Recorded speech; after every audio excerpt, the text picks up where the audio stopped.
Today I'm going to explain about a user-defined function under C++. It is under set 3. I am going to explain three programs. Our first program is to write a C++ program to find prime number or not using a function. That is our aim to find that the user gives one number. That number we need to check it is a prime number or not by using a function. Now let us go to a code. First I will explain. First I will perform output and then I will explain. I will ask to enter a number. I will give 5. We know that 5 is a prime number. So 5 is a prime number. And again I will perform the output. I will give the key that is non-prime number. That is 12. 12 is a non-prime number. So 12 is a non-prime number. This is the main implementation in this program. So I have used nothing that I have globally created count equal to 0. That is, I have globally declared count is a integer variable count and the 0 is assigned to count. Now under our main function, that is int n, I have declared n as an integer under main function, and I ask the user, that is printing enter the number. I ask the user to print a number, that is n. The user enters the number and it will check the function. I already declared void check function of int. That is int means I am going to give only one number. In this I have used a function, and in that function I am going to pass a number, that is one number, that is an integer number. So I declared already in the first under header file. Now it will go, I am passing the n, that is the value of n given by the user. I am going to pass under check function on the function. So it will read the compiler, the control gives to this void check this function, that is user defined function. So int of I equal to 1. I declared an integer that is I equal to 1. For using the for loop, you can give simply I even. So because I have declared already here 1.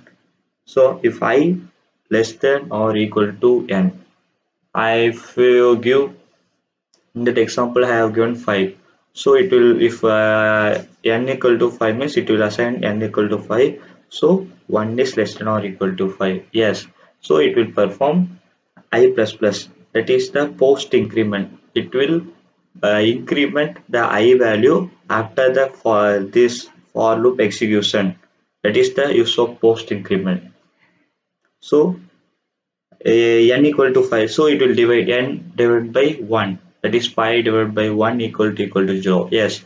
What is the condition for prime number is the prime number should divide by the number itself by 1 and its number. That is, if 5 is a prime number means 5 is a prime number. So 5 should divide by 1 and by 5, that its number.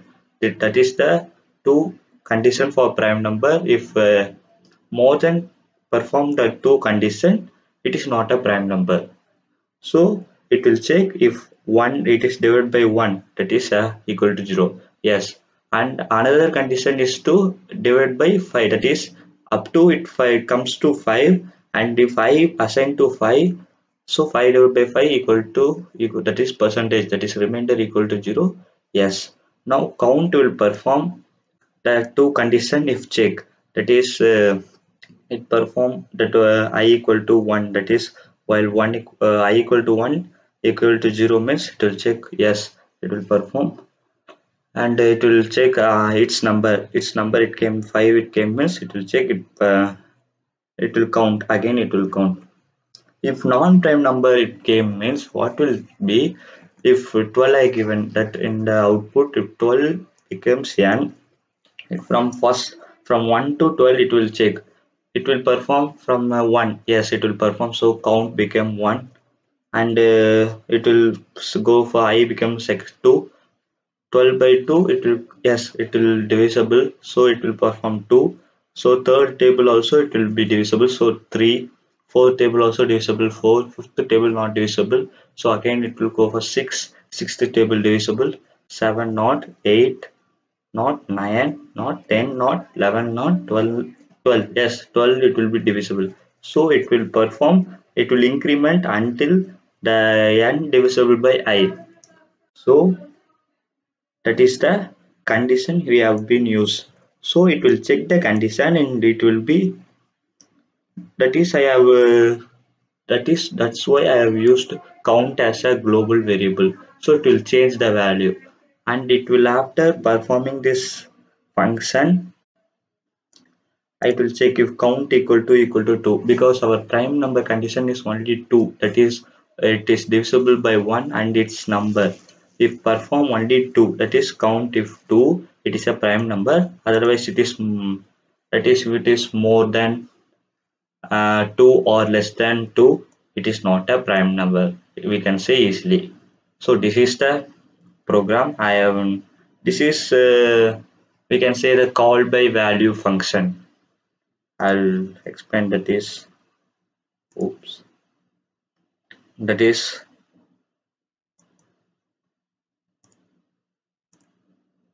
call by value. Under the call by value, I will declare that the function n for user gives the n, so it will function of n. It will pass the value here, checking the condition of n. That is, it will check the prime number, and it not return because I have count is the I have used for counting the how much condition it's take. So I have used count as a global variable, so it will check if it is incremented by 1, it will change in that, so it can be accessed anywhere. Global variables until the program execution stops, it will be there, we can access the value of the count. So it print the result, that is if result count equal to 2, it is a prime number, otherwise it's not a prime number. Now our next program is to write a C++ program to get one double number and one integer number from the user, pass the address of the variable into function, and then multiply 600 into double variable and add 350 into integer variable, display the double and integer variable values in main function. That is our motive to perform this program, is that we are declaring two values, that is double and integer. The integer, we know that it is a whole number. Double means what is that it can be a whole number, otherwise it can be a decimal number or a fraction number. That is the double. That is the double data type we have been using programming language, every programming language. In C++ also, the motive of the double is that. So we are going to give, a user gives two number, that is integer and double, and we have to pass the address of the variable, that is double and integer address, to the function. That is, this is can be referred as called by reference, and we need to multiply in that function. We need to perform multiple operation, that is 600 we need to multiply into double number and 350 into integer number, and we need to display the values in main function. I'll show you the first output. I'll show you.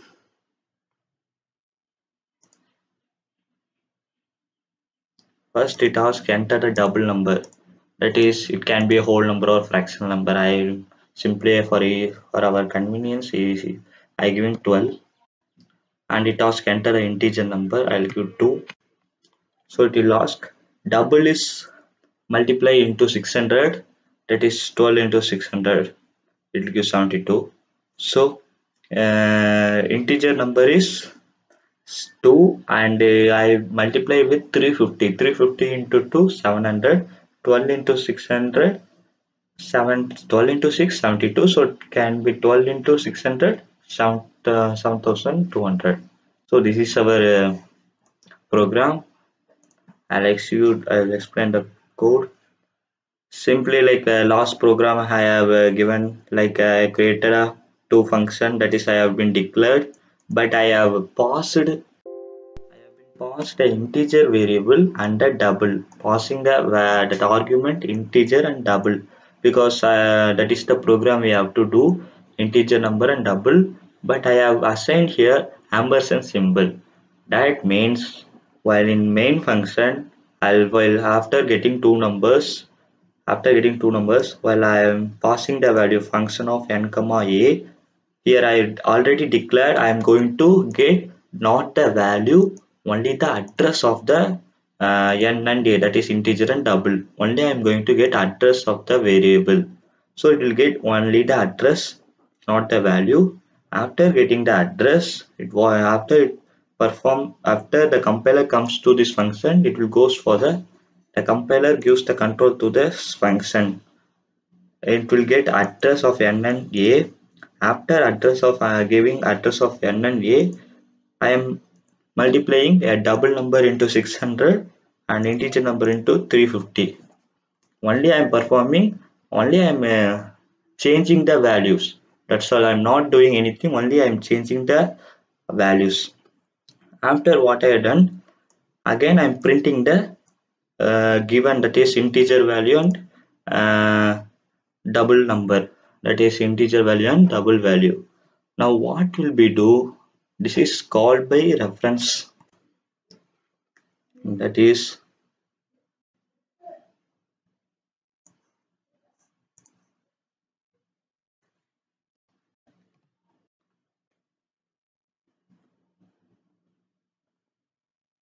one second. This is the call by reference. What is the call by reference means?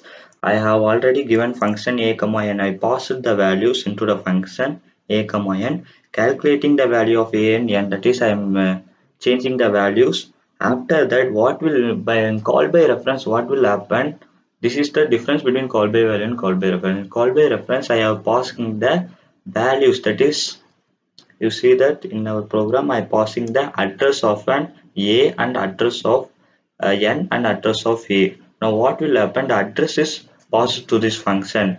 While address is passed to this function, now if you change anything in this two variable, if you change anything in this two variable, it will be reflect in this function. So initially I have given in program I have given integer number as a 2, but I perform in function 2 into, it will give assign 2 into 350. So it will be reflect, that is 2 into 350 is 700. So it will reflect the 700 will stored in n. It will reflect in the normal, that is normal reflect in normal n and a.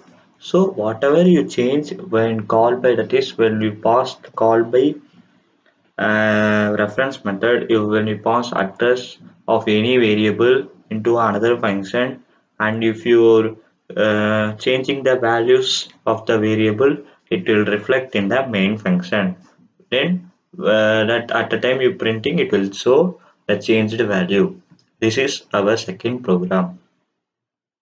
And our third program is to write a C++ program to get 3 marks, that is physics, chemistry, maths. Pass 3 marks into a function, calculate engineering cutoff of the following formula. That formula has been given, then return cutoff mark to main. If cutoff mark is greater than 95, print excellent. 90 or less than 90, very good. 85 or less than 90, print good. So this is our program. Our main motive is to that we are getting 3 marks and passing through a function and calculating the cutoff, and we are returning to main function, that is cutoff mark, and we are checking 95 greater than 95, we are printing excellent. 90 very good, 85 good. So in this first I'll show output.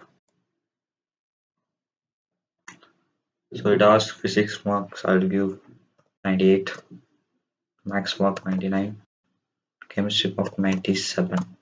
So our cutoff is 97, it print excellent. So I'll explain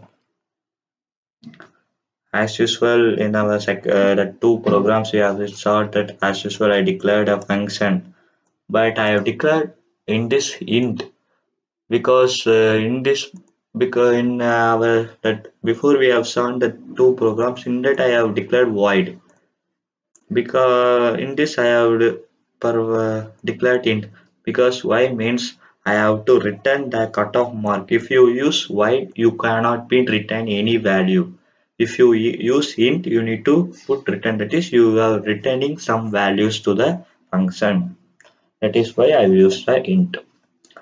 Now as usual it gets 3 mark. I have declared another result as an integer, and it as usual it get 3 mark from the user, and it passed. Sim In this program result is a simple variable, that is I have created. I have declared cutoff as a global variable, that is I have used a float, because while you performing cutoff mark, it cannot only you can say that it is cannot be a whole number, it can be a float also. So I have used float cutoff. So after getting 3 mark, it sends physics, max and chemistry mark to the function. That is, it is like a call by value. So it gets through the function.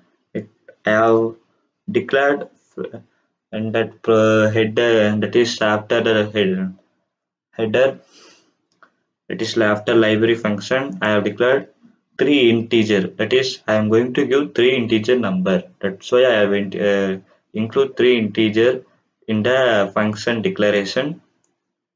In function, while I'm passing the function 3 values, if the function called 3 values, that is which is chemistry max, it will assign 3 variable, and the value is been passed. Now cutoff is, that is I performed, that is physics and chemistry I added, and division made division by 4, and max divisible by 2, and I have both the values I have been added and stored in cutoff. Now I return this cutoff into the function. So you can use as global variable. In this you cannot, this is waste of using global variable, because I am returning that cutoff. If you use global variable, you can assign anywhere. So I am going to return the value. So I am using here. So in this I will store result.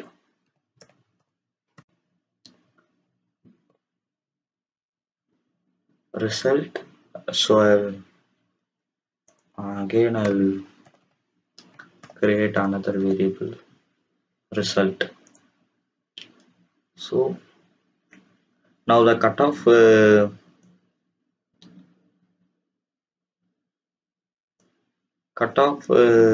is cutoff mark is returning to the this return cutoff, that is stored as result. Now I need to declare is as, so I have made changes in program.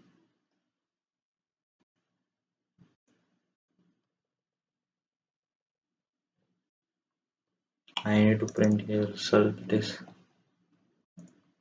I'll change the result. Now if we run the program,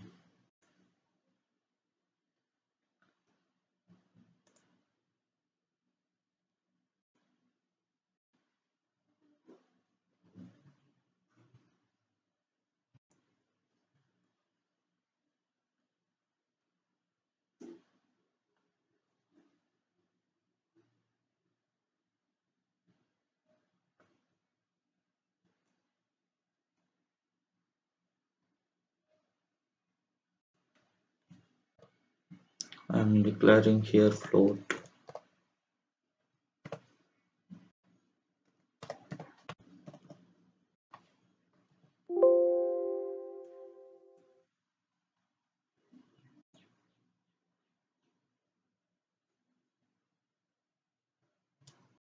So I have made changes in this program. Now I am again what are the changes I have made is just only that I have declared, that is written. I only have gave that cutoff have been removed, and I only gave I perform a calculation directly. It will return, will perform the cutoff mark, and it return to this function. It will return the value, and it is stored in cutoff. So that's why I have given in float. If number the while performing cutoff, it can be a float or integer, so I have given float. So integer result is not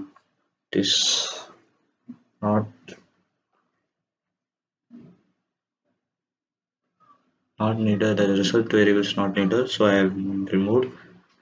Now after calculating, it return cutoff, so it will print the cutoff mark, and it will check the cutoff is greater than 95. If greater than 95, it will print excellent, and it is greater than 90, print very good, and greater than 85, print good, and else I have include another statement. If less than 85, it print bad. So this is our simple program. This is like another example for call by value. I have explained call by value. The statement